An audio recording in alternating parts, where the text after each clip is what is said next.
Okay, welcome everyone to another episode of the Intellectual Saviors of Wrestling with your hosts, the Master of the Brain Damage, Martin? and the one and only Sam H.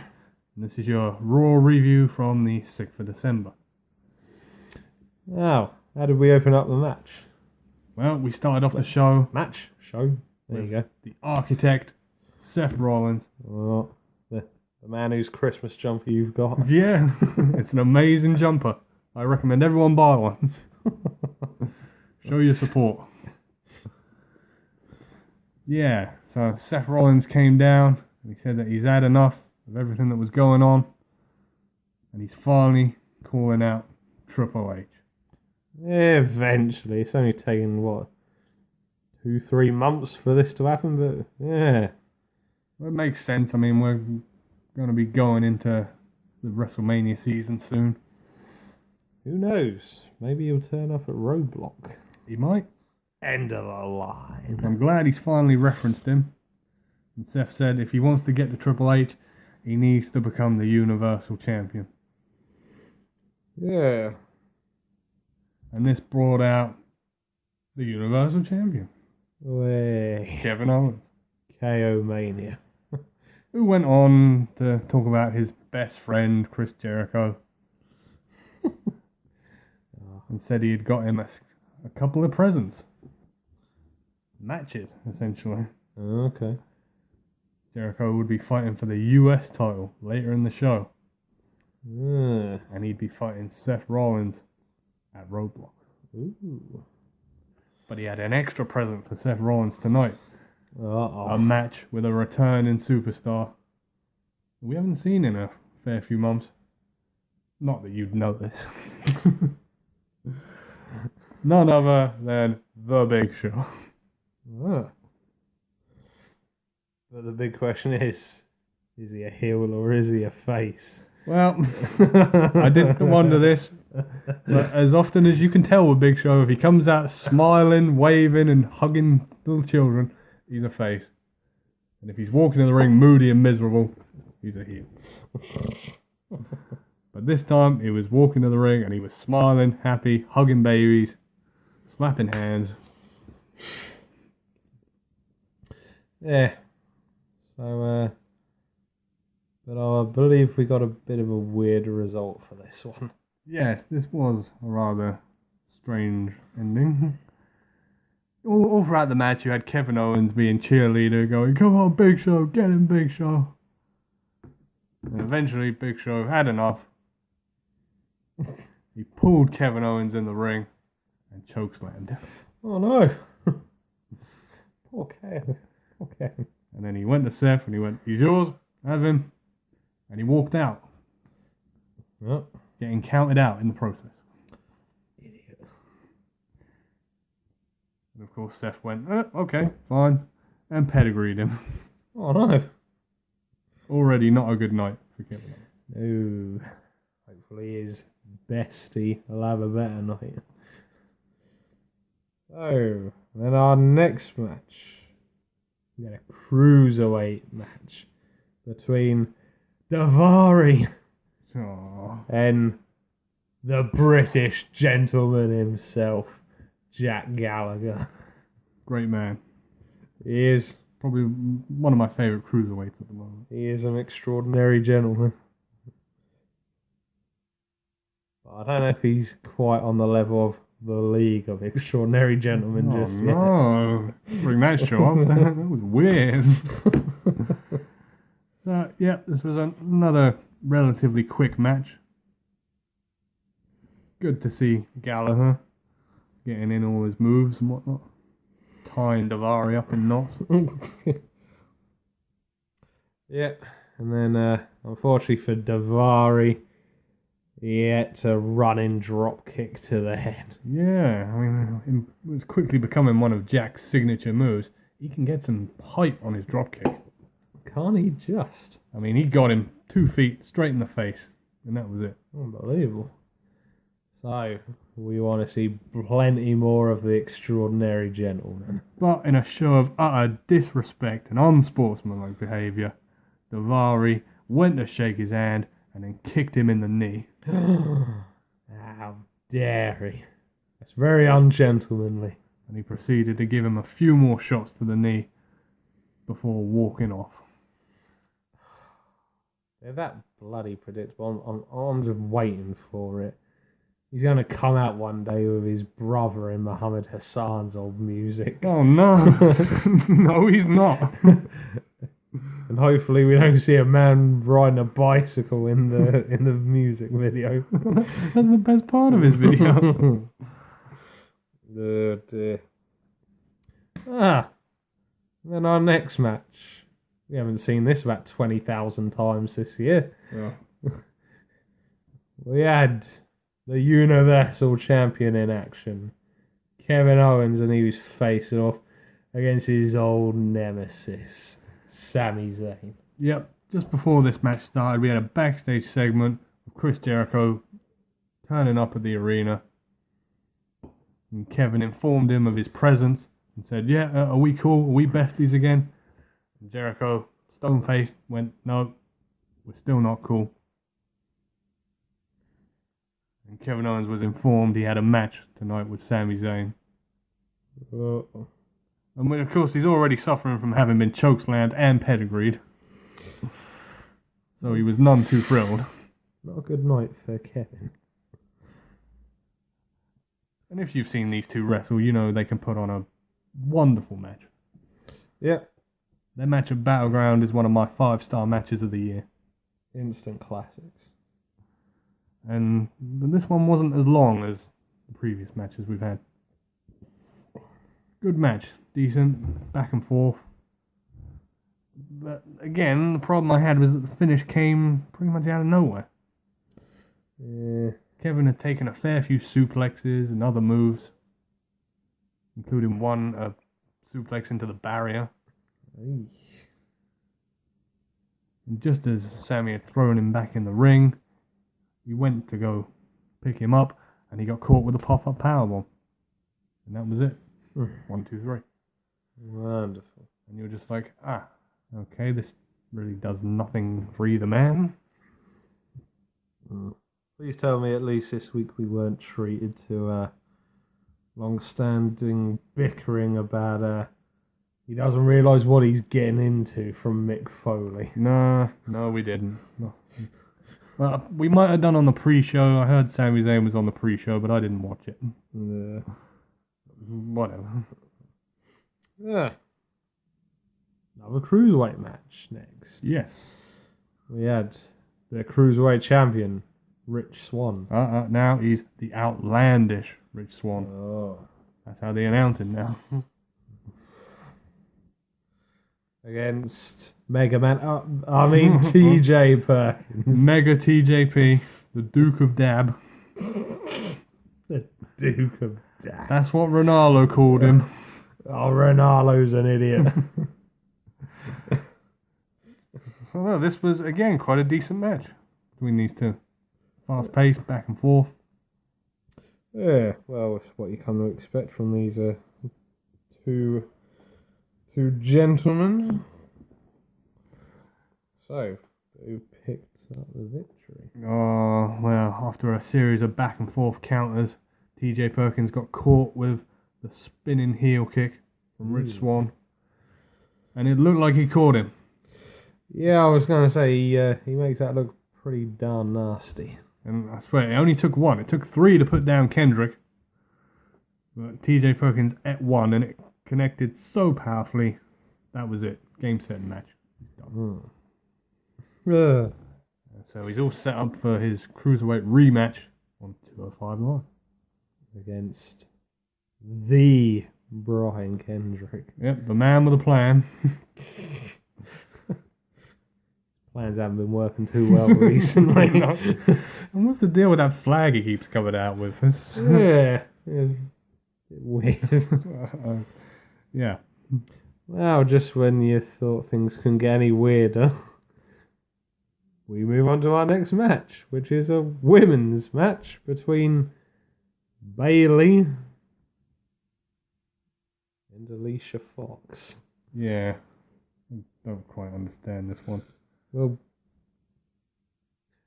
There you go. When was the last time Alicia Fox won a match or done anything noteworthy? And I'm talking singles match, not crappy tag team matches where she just happens to be there. Probably about 6 years ago, I'd say. She won a fatal 4-way match for her one Divas title reign. Ooh, the butterfly belt. Yes, the butterfly belt. So, you will not be shocked to know that Bayley won this match. Yep, it wasn't a long match. It wasn't a good match. Ew. Bayley wins with the Bayley to belly. And we're still thinking, okay, yeah, whatever. Right. Oh, dear Lord. I couldn't remember if it was the Battle of Texas, but the tussle in Texas. Oh, jeez. What a match. We've got the WWE's Olympic representative, Mark Henry, facing off against the brand, Titus O'Neil. Yep, the Titus O'Neil brand. I'm going to be completely honest, apart from the commentary, which was rather humorous at this point. Well, the fact that the match was called the Tussle in Texas pretty much says it all. This was boring as... If you can imagine two trees just slowly falling towards each other, you would have my opinion of this match. Oh my god. It's so boring. It wasn't long. Considering Raw is like a 2.5 hour show, a lot of these matches don't run for very long. No, they're more interested in promos and TV ads. So, Mark Henry won with the world's strongest slam. And, yeah. The brand still hasn't picked up a victory. But at least he's on Raw. Unlike Darren Young, who is on Superstars, or Main Event. He's still got Bob Backlund. He has. And he's actually dressing like Bob Backlund. Yeah. But that's a story for another review. Yeah. So, we then move on to our main event for the night, I believe. Yeah, sort of, I guess. Yeah. It wasn't the last segment, but it was the last match. Crappy promo after this match. We warn you now. We had the US title match. Yeah. Roman Reigns versus the Gift of Jericho. Oh no. Drink it in. Now, would Jericho add the US title to the list? Yes, this was noted before the show that the US title was the one title that Jericho has never been able to win in WCW or the WWE. Wow, that is impressive. And if you look back at it, then he's right. He has won pretty much everything. Yeah. I still refuse to recognize him as undisputed champion. Not the first one, anyway. Yeah. We recognise he was an undisputed champion, but he's not the first ever. I'd call him the third, if I had to say. Yeah, when I can't remember in what order, but when Randy Savage and then Ric Flair done it. That is correct. Yeah. Randy Savage at WrestleMania 4 and Ric Flair at the Royal Rumble in 1992. There you go. Quite a few years before Chris was wrestling. Yeah. So, back to the match though, before we get too sidetracked with that one. Yeah. It was okay, I guess. Roman did his usual Superman crap. Yeah. Jericho was putting in most of the work. And I believe we had an appearance from our Universal Champion. Yeah, Kevin Owens ran down, trying to save the day. He gave Roman a super kick, just as the referee was distracted with Jericho. Jericho gave him the code breaker. So you're going to think Roman's just eating a super kick and a code breaker, and he kicked out. Fans were booing. Yeah. Considering Jericho is supposed to be the bad guy in this, something is clearly wrong in this situation. It's Cena all over again. They really got to stop this somehow. It's not healthy. Just turn the bloke heel already. So now Jericho started arguing with Kevin, going, "Why are you here? I don't need you here. Leave. I can handle this."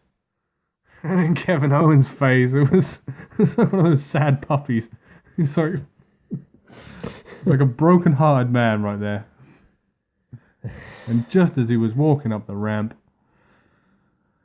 Roman hit his spear on Jericho. Not the first time, but the second time. He missed the first time. And that was the end of the match. But unfortunately, we weren't done for the show. No, not quite. Now, earlier in the evening, you had Rusev and Lana arguing over something. It was in Russian, so we didn't know what it was. Obviously, blatantly fake for the television. Enzo and Big Cass were watching, and Enzo was like, "This ain't right, I'm going over there to sort this out." Rusev was like, "Why are you getting involved in this? This doesn't concern you." They scheduled a match later in the night for Rusev versus Big Cass. Mm-hmm. And Rusev went to Lana and went, "You know what, you want to talk to him, you talk to him, I'm going." Lana took her engagement ring off, threw it on the floor. Drama queen. And was like, "Enzo, this is my hotel room. Be here at 7 o'clock. Really un-PG for a PG show. Enzo was like, "Oh yeah, I don't know. How you doing?" Maybe he's going to give her the certified G. That's what he was aiming for. Cass was like, "Don't do it. Don't go. You don't know what you're getting yourself into." But it didn't quite have the outcome that he was hoping for. No, just as Big Cass was in the ring getting ready for his match with Rusev, Rusev didn't appear. His music played and he weren't there. Big Cass was like, "Oh crap, something's wrong. Something ain't right." He's phoned up Enzo, and it's cut to the hotel room where we see Enzo. He looks at his phone and goes, "Unknown number, not answering." Oh dear. We went to the hotel room. Lana was there. They sort of had some champagne. And then you were just waiting for it. You knew Rusev was going to be there. Yeah. And he was. Yeah, so, great booking, WWE.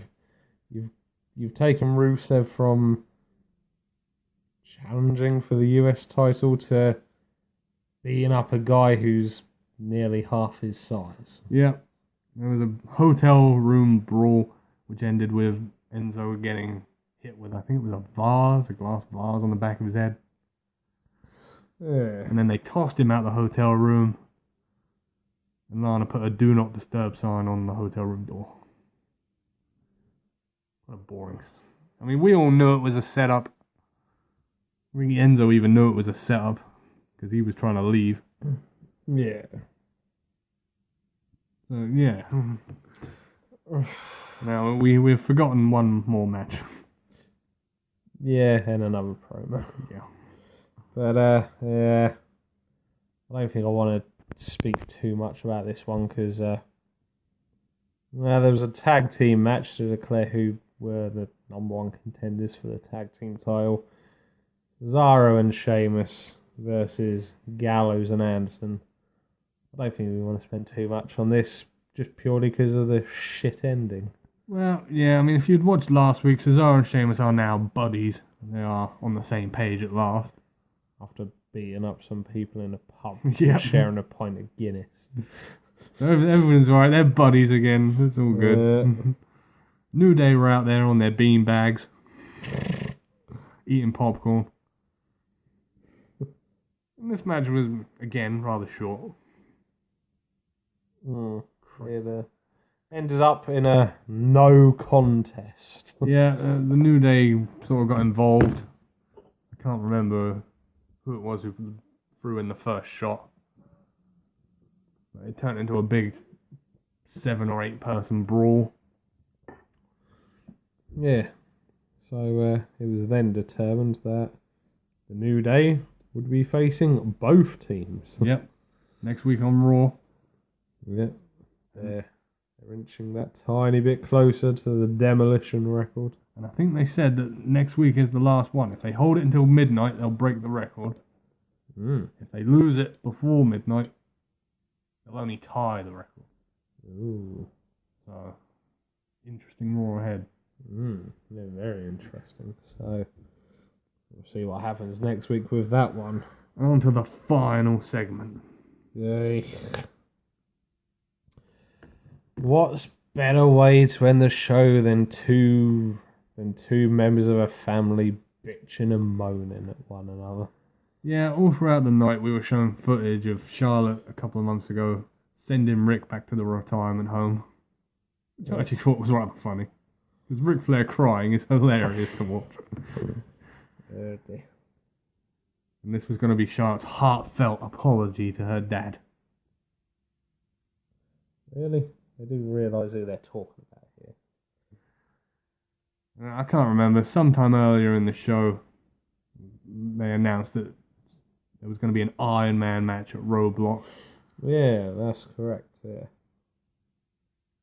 Yeah, Charlotte and Sasha. Yeah, again. one more time. Whether this is called the final chapter or not, I don't know. We can but hope. So, yeah, Charlotte came out and said, basically, 6 months ago I made the worst decision of my life when I tossed Ric Flair to the curb. She asked for Rick to come out, bring him out, so she could apologise to him. Yeah. And you were just waiting for it. You knew it was coming. Yeah, and they didn't leave us disappointed. Now, eventually she turned on Rick again, slapped him right in his saggy old face.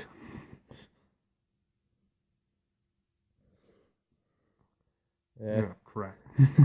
Just a quick update. We've just happened to look at a calendar. Raw was actually on the 5th, not the 6th. I don't care. We're already 20 minutes into it. I'll change it in the description. It's fine. So, yeah, she said to Rick that she never needed him. Rick betrayed her by raising Sasha's hand. And she'll never forgive him for this. Sasha came out to try and aid it. It didn't quite go her way. No. Sasha took a beat down. Remember that move the Big Show used to do, the alley-oop, where he would throw him up and over?